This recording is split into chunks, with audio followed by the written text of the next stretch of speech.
자, 이번 시간에 이제 부동산 공법 관련한 쟁점들을 보겠습니다. 그래서 30일의 부동산 공법은 대단히 어렵게 구성이 됐습니다. 그래서 뭐 난이도 조절 아마 실패라고 보여질 정도로 그동안 시험에 거의 나오지 않았던 주제만 골라서 그것도 아주 디테일하게 말장난할 수 있는 그런 부분들만 출제가 된 것 같습니다. 그래서 자, 일단은 이제 문제 보면서 이제 해설을 간단하게 해드리긴 할 텐데 이게 이제 그간의 시험에 한 16년 또는 이제 최근 7년 정도의 시험하고 비교하더라도 이게 유형 자체, 유형의 문제가 아니라 이건 이제 학원 강사제가 20년 공법하는데 이게 한 70점 나올 수 있을래나 이 정도로 쓰레기처럼 문제를 구성을 했습니다. 그래서 예년하고 아주 다르게 출제가 됐고 아마 2차 시험 중에서 지금 공법, 그 다음에 이제 공간정보법 두 가지 법에서 출제 난이도가 상대적으로 어렵게 이제 구성이 돼서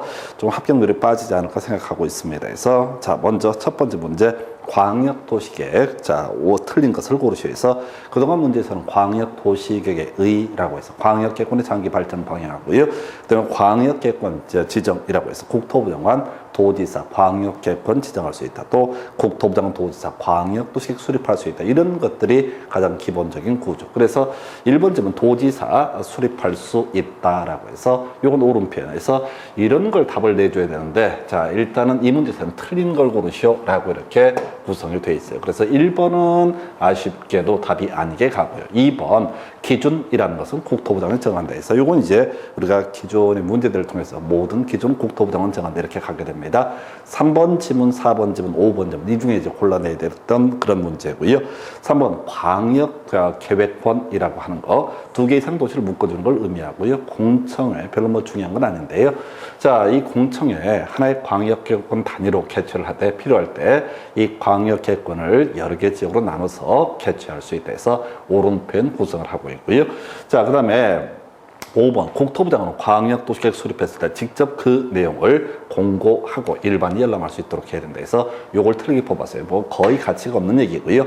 국토부 장관이 광역도시계획을 수립을 하게 되면은 밑에 있는 시장군수 이런 애들한테 보내게 됩니다. 걔를 통해서 열람 등을 하게 된다 해서 공고도 마찬가지죠. 해서 답은 4번을 틀리게 뽑았어요. 가치가 없는 지문을 가지고 말장난 하듯이 구성이 됐고요. 5번 광역도시계획 시도지사가 만약 수립한다 라고 했을 때 이들 간에 다툼이 있게 되면 한 단계 위에 있는 국토부 장관에게 조정을 신청할 수 있다. 이건 이제 시험에 나오긴 했지만 답이 되지는 않았던 지문. 그 중에서 4번 지문, 1번, 2번만 무난하고요. 4번 지문을 답으로 구성했는데 아주 이상한 것을 답으로 뽑았던 케이스. 그래서 뭐 수험생들 입장에서는 한 3분의 1의 확률을 갖고 찍어야 했던 그런 문제로 보여집니다. 이 문제부터 개판이야. 자, 두 번째 문제 가서 보겠습니다.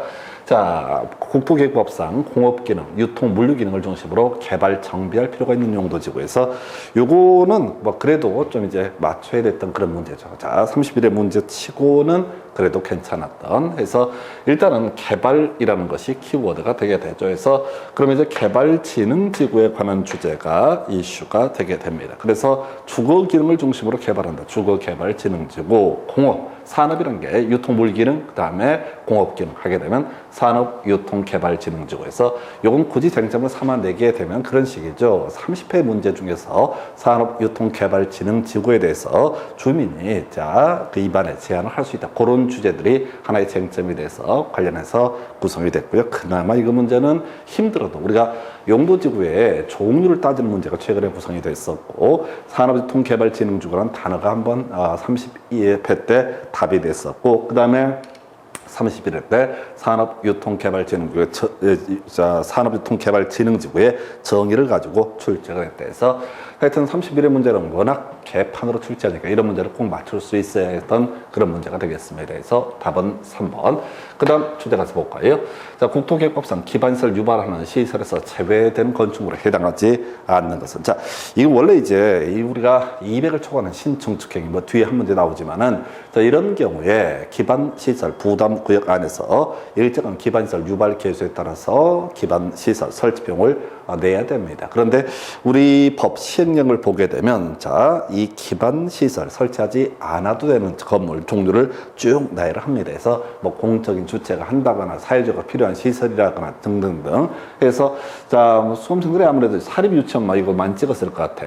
하여튼 요것도 기반시설 설치 비용되지 않습니다. 임대주택, 그다음에 농수산물 집화장, 주한 국제기구, 공적인 주체와 관련돼 있죠. 택지 개발 예정 지구에서 지구단 계획 수립을 통해서 개발한 토지 위에 건축하는 건축물 등에서 이 문제는 출제위원들이 극단적으로 이렇게 구성이 되는데 일단은 이 기반설 설치 안 해도 설치 비용 내지 않아도 되는 게 한 55개에서 60개가 됩니다. 그래서 자, 세다 말았어요. 개수가 더럽게 많아요. 자, 근데 그 중에서 자, 답은 일단 3번 뽑았고요. 요거는 이제 왜 틀렸냐면 자, 농수산물 집화장도 기반시설 설치 비용 내지 않는 건물의 한 종류로 법에서 예시해요. 그런데 이 상업지역에 설치할 수 있는 건물의 종류, 용도지역에 따른 건축물의 용도 제한을 보게 되면 얘는 아예 설치할 수 없게 돼 있어요. 그래서 자, 이런 것은 존재하지 않는 데서 더 2단, 3단으로 설령 60개를 외웠어도 사실 거의 풀기가 곤란했던 문제, 무조건 틀리라고 내는 그런 문제로 평가할 수 있습니다. 그래서 답은 3번 이래 보셨고요. 그 다음 주제 가서 확인을 해보겠습니다. 자, 도시공 관리계 결정 등에 관한 설명 틀린 건에서 하여튼 어느 문제 하나 만만한 게 없었어요. 1번 시장군수가 위반한 지구단위 계획 시장군수가 직접 결정한다. 이건 이제 알아야 될 문제. 개발제한구역 국토부대원이 결정한다의 조화. 여기까지는 뭐 그런 대로 해볼 만해. 시도지사가 지구단위 계획을 결정하려면 시도의 주는 건축위원회, 자, 도시계획위원회 공동심의를 거쳐야 된다. 자, 뭐를 얘기 하나 나와 있고요. 그럼 4번 국토부 장관은 관계 중앙행정기관의 요청이 없어도 자, 바로 국가안전 보장상 기밀을 지켜야 할 필요가 있다고 인정되면 심의를 거치지 않고 관리계획으로 결정할 수 있다. 일단 얘를 답을 뽑았고요. 5번 도시공 관리계획 결정의 효력은 지형도면을 고시한 날부터 효력이 발생한다. 그래서 이 문제는 1번, 2번, 5번 일단 카바를 딱 쳐주는 거예요. 자, 그래서 답은 이제 4번이 되는데 이것도 이제 괄호 열고 있는 부분 예외 항목을 가지고 장난을 쳐서 한 번도 다뤄주지 않았던 주제입니다. 그래서 둘 다 3번, 4번 해서 우리가 지구단위 계획이라는 것은 건축물의 건폐율, 용적률, 또 높이 제한 뭐 이런 것들을 다루고 있거든요. 그래서 이 내용 관련해서는 소위 건축위원회 심의 등의 과정을 거쳐야 된다. 이런 항목이 있습니다. 그리고 5번 지문에서는 요청이 있을 때, 요청이 있고 국가안전 보장상 기밀을 지켜야 할 필요가 있을 때 일정한 절차를 생략할 수 있다. 이렇게 가야 돼요. 그래서 이 문제는 3번 아니면 4번 둘 중에 하나를 찍어서 갈 수밖에 없었던 문제. 벌써 지금 네 문제 중에서 한 문제 정도면 좀 그나마 좀 무난하고 세 문제가 좀 까다롭게 딱 떨어지지 않게 구성이 됩니다. 그럼 앞으로 어떻게 할 거냐? 뭐 방법 없습니다. 자, 이번 공법에서 얼마가 나올지를 모르겠지만 여러분 중에서 점수가 안 나와도 상관이 없어요. 기본만 계속 하는 거야. 기본만. 그래서 작년 같은 경우 세법이 대단히 어렵게 나오고 또 공법은 그래도 좀 무난하게 출제가 됐던 때에서 올해는 세법이 그래도 상대적으로 무난하게 출제가 되고 공법이 말도 못하게 어렵게 구성이 됐다. 그래서 어차피 이 방대한 법조문 이해는커녕 암기는커녕 이해조차도 거의 불가능합니다. 그래서 몇 가지 쟁점을 찾아서 그거 정확하게 새기는 게 필요하다. 그래서 이런 문제도 꾸준히 공부를 해오신 분 같으면 1번, 2번, 5번은 쉽게 알 수 있거든. 요거 딱 제거하고 나면 결국은 50% 확률로 찍을 수밖에 없었던 문제입니다. 그 다음 문제 가서 확인을 해보도록 하겠습니다. 자, 청문을 해야 되는 경우를 모두 그러면 28회 때 출제가 됐었고, 자, 그 다음에 20회 때 출제가 됐었고, 30회 때는 주택법에서 청문서예요. 그래서 우리가 예상 문제 할 때 허지인이라고 해서 허가 취소, 주장 취소, 인가 취소라고 하는 거예요. 그래서 허가 취소하고요, 인가 취소. 그래서 기업 디귿이라고 하는 거. 이게 이제 청문 사유가 되게 된다. 그래서 기출 문제는 직접 다뤄주지 않은 주제지만은 우리가 이제 주택법에서 30회 때 출제가 되는 거 보면서 제가 요거 허지인 꼭 기억을 해 주십사라고 하는 거 이런 거 실수하시면 안 됩니다. 그래서 답은요 3번으로 구성을 하게 됩니다. 그 다음 문제 가서 살펴보겠습니다.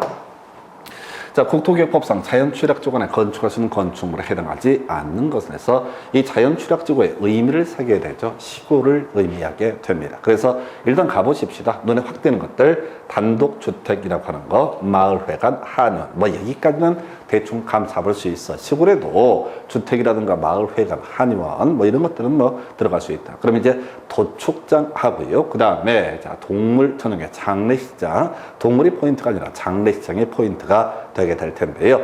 자, 장례식장은 장사시설로 분류를 하게 될 것이고, 자, 그 다음에 도축장은 동물 및 식물 관련 시설로 분류를 하게 됩니다. 그래서 시골이다 보니까 동물 및 식물 관련 시설 설치 가능하고요. 자, 다만 장사시설이라고 하는 것은 설치할 수 없다. 이것도 일반 수험생 입장에서 한 50%의 확률까지는 가서 둘 중에 하나를 찍는 방법, 도축장 하고요. 그 다음에 장례식장 중에서 찍어야지 정상적인 공부를 하신 분으로 볼 수 있습니다. 그래서 하여튼 요것도 혹시 맞춘다 하더라도 한 50%의 확률 정도, 이렇게 해서 답은 1번 이래 보시고요. 그 다음 문제 가서 볼까요? 자, 그 국토기획법상 공동구 설치되는 지역을 모두 고르시오. 요건 이제 제가 정규 강의 등을 통해서 끊임없이 강조했던 거죠. 그래서 그동안 출제 포인트 29회, 30회 때 나왔던 쟁점들이 200만 제곱미터를 초과하는 구지신이라고 하는 거. 200만 제곱미터가 두 번 포인트가 됐다. 그럼 남는 게 뭐가 있다? 구역, 지구, 신도시라고 하는 것은 공동구를 설치해야 된다. 이렇게 강조드렸고, 그 외 쟁점으로서 가스관, 하수관이라는 것은 공동구 협의 심의를 거쳐서 설치하도록 한다. 그래서 이건 이제 사실은 속을 뒷걸음질 치다가 쥐잡은 격인데, 이건 이제 우리가 예상 문제 할 때도 구지신이라고 하는 것은 강조를 드린 바가 있습니다. 그래서 자, 아주 더럽다고 생각하면서 예상했던 문제인데 이게 나왔어요. 그래서 뭐 저랑 공부하신 분들은 이거는 그냥 무조건 그나마 이 30일의 문제 중에서 감사한 마음이 들었던 거, 지구라고 하는 거, 자, 구역이라고 하는 거, 신도시라고 해서 지금 이제 기업, 디귿, 미을 이렇게 세 가지가 어떻다? 바로 공동구 설치해야 되는 지역 등에 해당이 된다. 그래서 이게 기출 분석을 하다 보면 31의 문제는 많이 흔들어서 그게 아기가 많이 맞는 것은 아니지만은 전반적으로 이 31의 문제에서 하나 경향을 보여줘요. 중요 쟁점으로 다뤄졌던 것을 가지고 그 문제를 또 내는 게 아니라 거기서 최대한 더럽게 이제 구성하는 그런 쟁점들을 가지고 31의 문제가 구성이 됐습니다. 그래서 하여튼 요거는 뭐 저랑 같이 하신 분은 그냥 줄줄줄 맞췄어야 하는 그런 문제에서 구지신이라고 해서 답은 자, 다시 가볼까요? 구역이라고 하는 거, 기역, 니은, 니을이구나 해서 구역지구 신도시라고 해서 구지신이라고 하는 거, 답은 2번으로 이렇게 나열을 하게 됩니다. 그래서 자, 그 정도고요. 그 다음 주제 가서 보겠습니다. 자, 도시군 기본계획 등에 관한 설명 틀리면, 자, 우리 기본계획 관련해서 공부했던 주제가 두 가지 공부하셨습니다. 자, 5년마다 재검토라는 주제 있었고요. 두 번째, 최근 5년 사이에 일정한 절차를 거치게 되면은 토지 적성평가 등을 생략할 수 있다 해서 일단 이 문제는 자, 2번 지문하고요. 5번 지문은 그냥 기본이 되는 명제가 되는 거죠. 그래서 자, 27회 때 나왔던 주제 지문 두 개 그대로 끌고 들어왔고요. 자, 나머지 지문 가서 사실은 이제 이 문제 말고 수리부면 면제라는 쟁점을 저는 출제 이슈로 과거에 다뤄졌기 때문에 예상을 했는데 나머지 가져가 보겠습니다. 시장군수 원칙은 그 관할 구역을 대상으로 기본계획 수립합니다. 근데 인접시군을 포함해서 기본계획 수립할 수도 있다. 그때는 어떻다? 미리 시장군수와 협의를 해야 된다 해서 옳은 표현 구성을 하게 될 테고요. 그 다음에 이제 3번 시군 의회 의견을 들어야 된다라고 해서 자, 절차는 그 답이 되지 않는데 이렇게 뽑았고요. 답을 절차 중에서 4번을 가지고 뽑아냈어요. 자, 시장군수 기본계획 변경을 하면 도지사한테 승인을 받아야 됩니다. 그래서 이게 도지사와 협의를 하는 사안이 아니라 시장군수가 수립한 도시군 기본계획 변경할 때 도지사의 승인을 얻어야 된다. 해서 이게 이제 기본적인 체계를 가지고 구성을 하긴 했는데 하여튼 더럽게 구성을 했어요. 그래서 자, 하여튼 요거는 이제 뭐 이제 우리 공부했던 방법에 따르면 의견을 들어야 한다, 협의해야 된다 이런 것들은 큰 쟁점이 아니다. 그런데 문제는 답도 뭐 개쓰레기 같은 것을 가지고 구성을 했어요. 그래서 답은 4번 이렇게 구성을 합니다. 9번 문제, 입지, 규제, 최소 구역 등 옳은 것을 고르시오. 자, 이 문제 27회인가 이제 관련한 주제가 나오긴 했지만 그 당시 너무 문제가 더러웠었고 게다가 입지, 규제, 최소 구역 같은 경우 곧 폐지가 되죠. 그래서 못 낼 것으로 봤었는데 나오고 말았어. 그래서 도시군 관리계 결정권자, 도시군 기본계획에 따른 도심 부도심의 생활권의 중심 지역 그리고 그 주변 지역의 전부 또는 일부를 입지 규제 최소 구역으로 지정할 수 있다. 해서 우리 수험생 입장에서 사실 겨우 알 수 있는 지문이 이 정도야. 해서 이 다른 용도 구역과 다르게 입지 규제 최소 구역이라고 하는 것은 도심지를 대상으로 지정을 하게 된다라고 해서 기역번 오른편. 사실은 이제 니은번 디귿번이라고 하는 것은 알 수가 없죠. 그래서 이건 아주 디테일하게 특히 이제 디귿번은 말도 못하게 뒤에 숨어 있는 법조문 아주 지저분한 것들을 끌고 들어왔어요. 그래서 이 주차장 관련 기준 적용을 하지 아니할 수 있다. 오른편 되겠고요. 디귿번 틀렸다 해서 답은 2번이 되는데 사실 이렇게 자 폐지될 법조문까지 가지고 구성을 해버리면 이건 손 못 댈 지문에서 지금 이제 9번 문제 답은 2번으로 보긴 하는데 거의 손대기 어려웠던 문제가 되겠습니다. 그래서 그 다음 문제 가서 볼까요?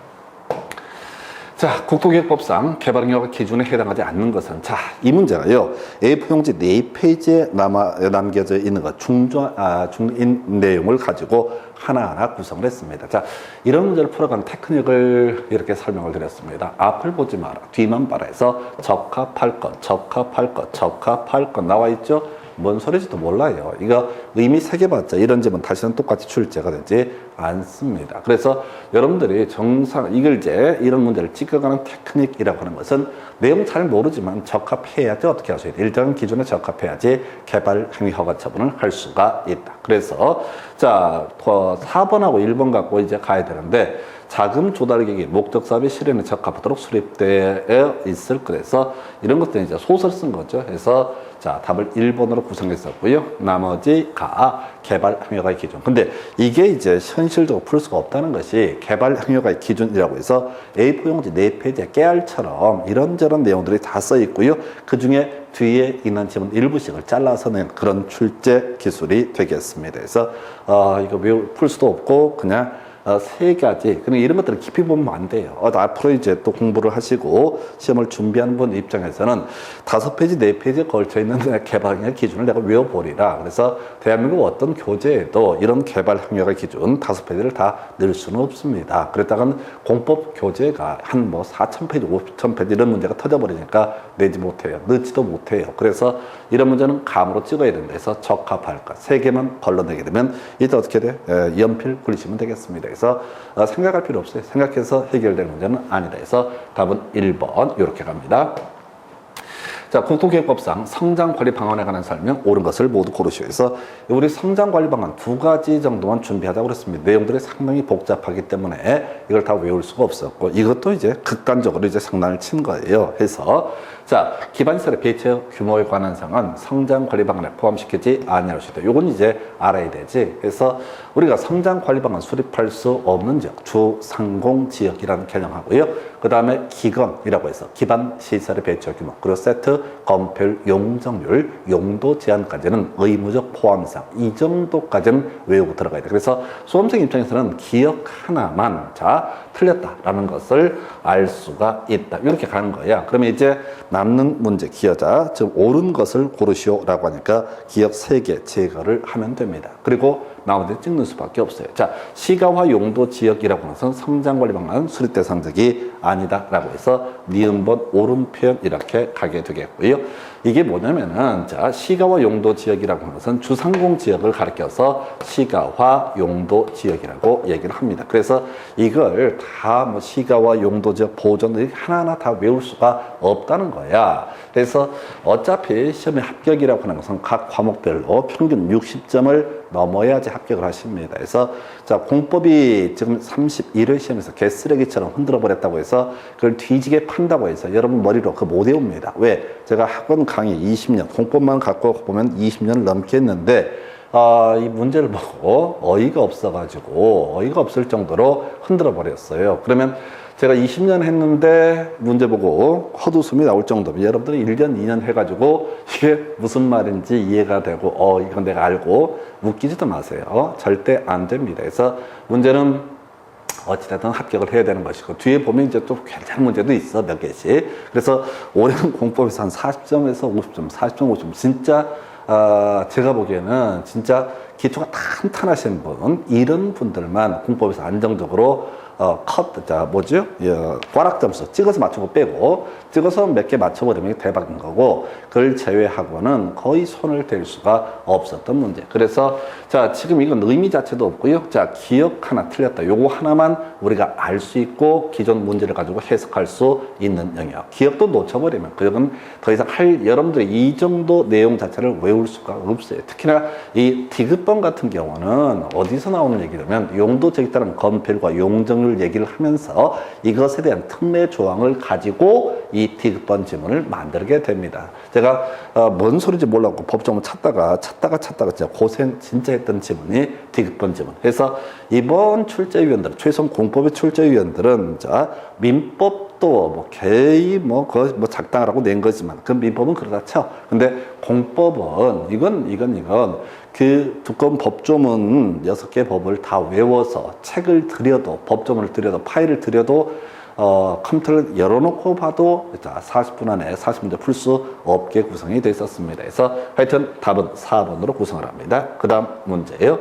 자, 국토기획법상 법률의 조문의 일부이다. 바로는 들어갈 수 있죠. 그래서 이거는 이제 기본서 우리 요약책 꾸준히 보다 보면 간단한 거죠. 200을 초과하는 신증축행위라고 하는 거. 기반 시설 설치 비용 부과 대상이 되게 된다. 그래서 지금 제 기준으로 우리 수험생 기준으로 봤을 때 맞출만한 문제들, 찍지 않고 실력으로 풀 수 있는 문제는 한 문제, 두 문제, 세 문제, 그 다음에 네 문제 정도만 무난하게 맞출 수 있고, 그 다음에 이제 조금 약간 찍는다고 그래야 되나? 한 50%까지 다가설 수 있는 게 또 두세 문제. 그 정도밖에 안 돼. 그래서 평균적으로 국토기획법에서 매년 7, 8문제가 풀 수 있는 문제가 구성이 됐는데 올해는 한 4문제밖에 풀 수 있는 문제가 구성이 되지 않았어요. 말도 못하게 문제 난이도 조절을 실패했던 그런 시험으로 보여집니다. 물론 모르죠. 하도 이제 공법이라는 과목을 수험생들이 대충 공부를 하다 보니까 안 한다는 얘기는 아니야. 체계를 잡지 못하고 개판을 하다 보니까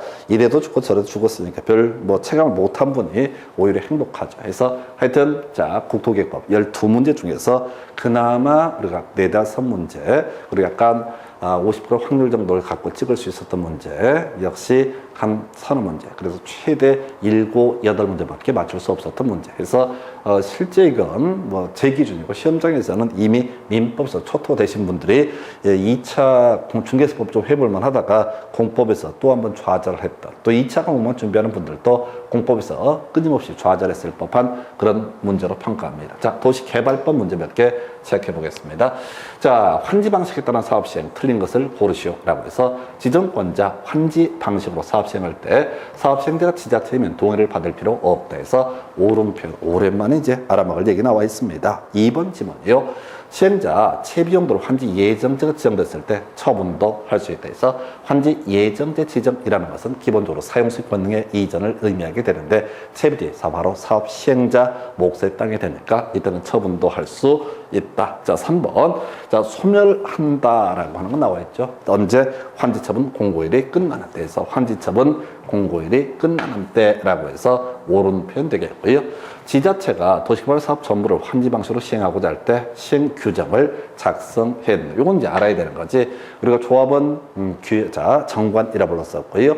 토지 소유자 등은 뭐가 된다? 바로 규약. 그 다음에 이제 지자체 같은 경우 시행 규정. 최근에 이제 시행 규정, 규약 이런 것들 비교했어요. 그래서 자, 요렇게 요건 4개 알아서 요거 4개는 그동안 시험에 쭉 다뤄져 왔던 주제이기 때문에 공부를 똑바로 했으면 그나마 4개는 알 수가 있었고요. 자, 그 다음에 5번을 틀리게 구성합니다. 그래서 이건 설명드릴 수도 없어요. 우리가 인가등 받은 환지 계획을 변경함에 있어서 경면상의 변경은 변경 인가를 요하지 않고요. 저 중요사항이다. 그러면 인가를 받은. 그럼 뭐가 경면상이냐? 거기까지 외우려고 외울 수가 없습니다. 그래서 하여튼 이 문제는 그래도 자 우리 31회 시험 치고는 좀 맞춰볼 만한 문제 중에 하나가 되겠습니다. 그래서 답은 5번. 자, 계속해서 도시개발법령상 실시계획 관련한 생점 보겠습니다. 해서 1번 시행자가 작성하는 실시계획에는 지구 단위계획이 포함된다. 어렵지 않고요. 2번 지정권의 국토부 장관이 직접 실시계획을 작성하게 되는 경우 시도지사, 대도시장의 의견을 미리 들어야 한다. 그래서 여기까지 기본적으로 깔아주는 거고요. 지정권자가 아닌 시행자가 지금 실시계획을 작성을 함에 있어서 도시개발구역을 지정했던 지정권자에게 인가를 받아야 한다라고 해서 여기까지는 그대로 괜찮아요. 그리고 이제 사실은 실시계획 파트에서 두 가지를 제가 쟁점으로 제시했습니다. 그래서 변경 인가를 요하지 않은 경우, 변경 비증감이라는 주제하고요. 그 다음에 허가를 받은 것으로 본다, 신고를 한 것으로 본다, 인가를 받은 것으로 본다. 이런 것을 가리켜서 본다라는 명제를 의제라는 표현을 쓰게 됩니다. 그래서 주택법에 따른 사업계획 승인 의제될 수 있다라고 해서 자, 이게 이제 주택법에 따른 사업계획 승인이 있는 것으로 본다. 그러면 좀 쉬웠을 텐데 이 표현 때문에 약간 어려웠을 테고요.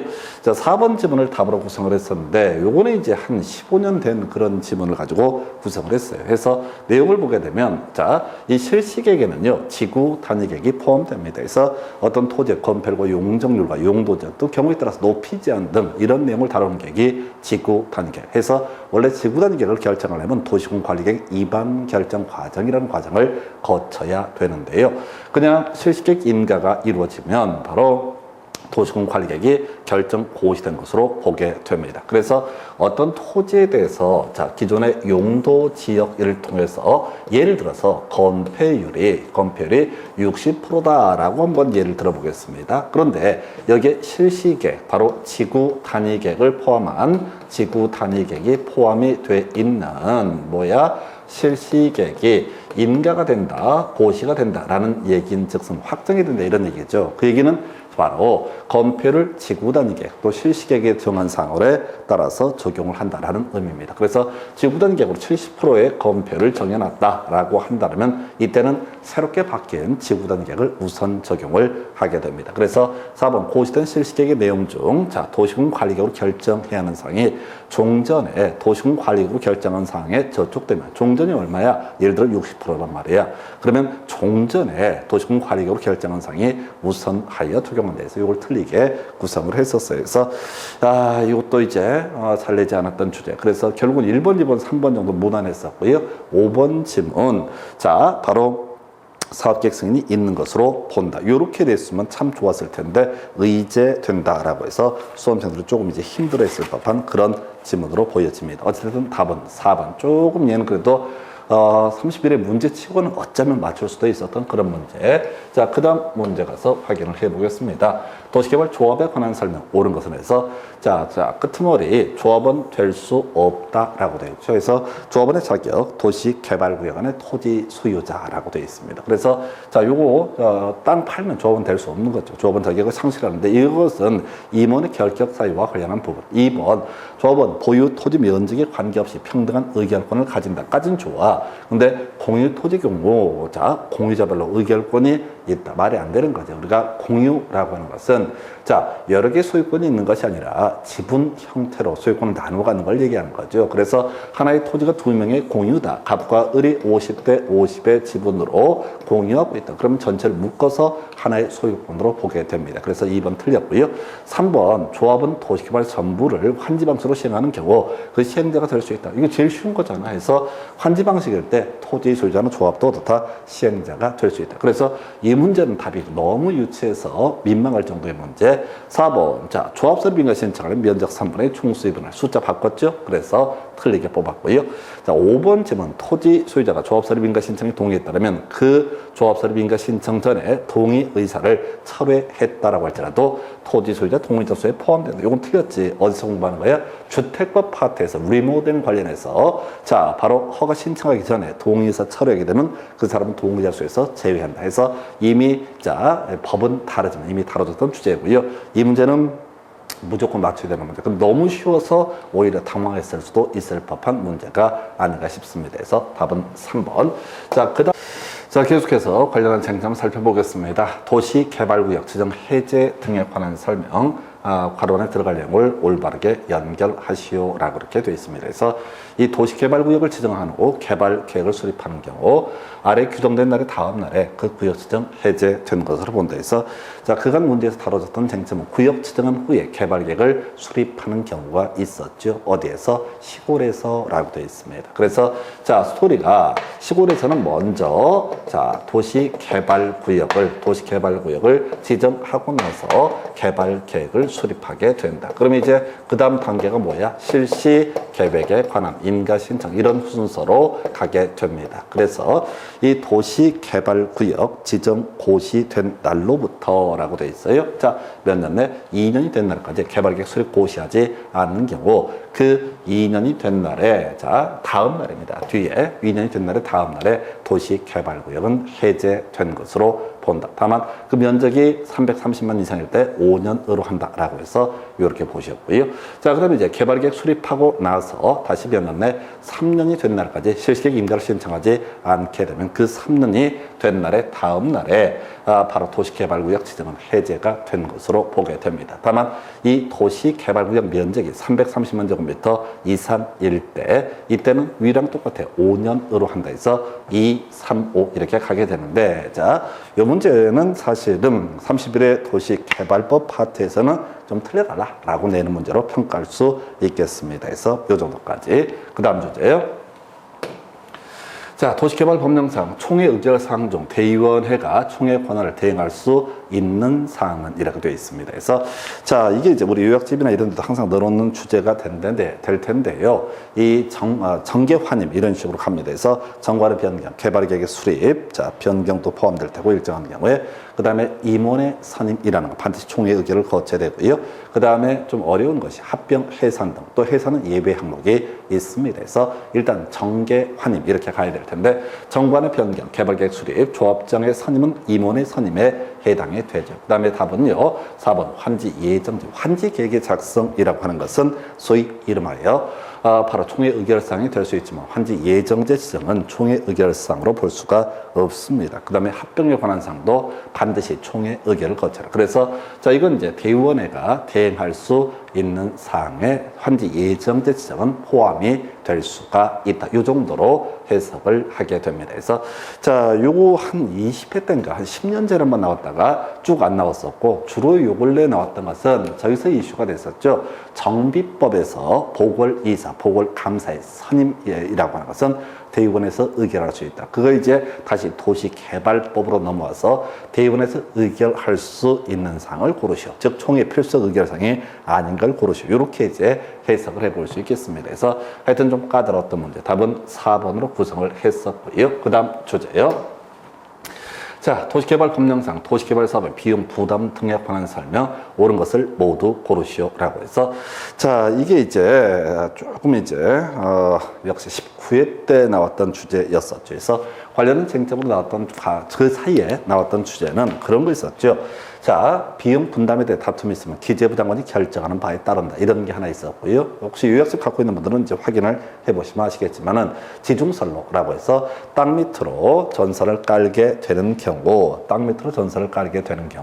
이런 경우에는 자, 설치 의무자가 3분의 1을 부담하고 설치를 요청했던 조합이 3분의 1을 부담한다. 이런 식의 구조. 그래서 실질적으로 자, 우리 공부를 해왔던 분들이 알 수 있는 항목은 니은번 틀렸다. 이거 하나만 알 수가 있어요. 그래서 자, 기억하고 되고 둘 중에 하나를 이제 찍어야 되는 그런 문제 패턴이 되게 될 텐데 자, 지정권자의 시행자 디귿번입니다. 그걸 시행한 사업으로 자, 이익을 얻는 시도에 대해서 비용을 부담시킬 수 있다. 이게 이제 또 말장난 해놨다니까 지정권자가 아닌 시행자라고 해서 디귿번도 틀린 표. 그래서 답은 1번 기억 이렇게 구성을 하게 됩니다. 그래서 사실 이 문제도 거의 만만치가 않았었고요.